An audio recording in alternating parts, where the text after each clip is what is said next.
Today we are reading General's Diary. It seems to be a personal diary written in fits and starts by the General of the Seat of Divine Foresight. There is not much content in the diary, and for some reason the diary's content is all about a cat. Part 1, September 7th. I was wandering around the Exulting Sanctum today and I saw a foreign Baladian pedaling along the street. I went up and found out they were selling pets. The animal I saw looked like a house cat, but its body was much smaller. It was lying down on a mat in a bamboo cage, purring and meowing affectionately. However, after the ambrosial arbor took root, most of the Xianzhou people preferred large and strong pets.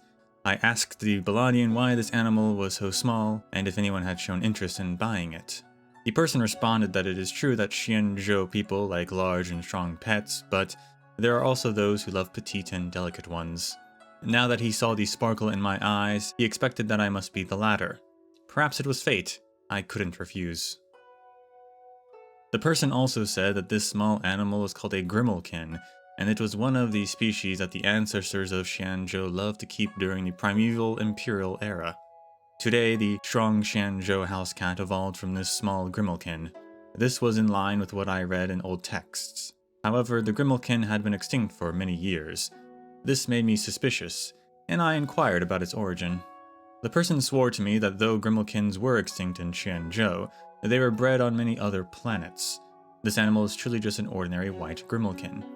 It was neither genetically modified, nor was it an invasive species, so I could rest assured.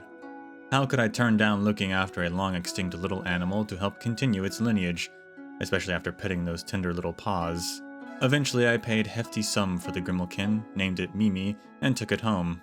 Only that I'm too busy with official business and have little time to take care of Mimi. After thinking it over, chores like feeding it and changing its water should also be entrusted to Qingzu. Part 2, December 22nd. Mimi is getting bigger and bigger, and becoming more and more attached. It's also very intelligent. Mimi's soft snow-like fur flows like the clouds, and its 9-ridged tail has a big ball of fuzz at the end. Mimi's round, full, and blue irises possess radiating patterns like cracks over ice. Their colors are rich, charming, and dignified. However, Mimi's appetite is strangely large. Is it really a Grimalkin? I thought to myself that the name Mimi might not be too appropriate at this point.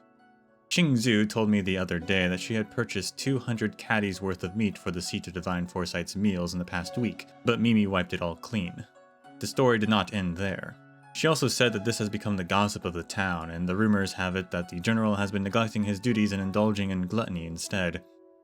This has gotten the people all riled up. Qingzu was worried that could be bad for me, but I didn't think too much of it and told her not to worry. In my opinion, the glutton general sounds more impressive than the dozing general. Part 3, January 19th. The food expenses are gradually becoming unsustainable.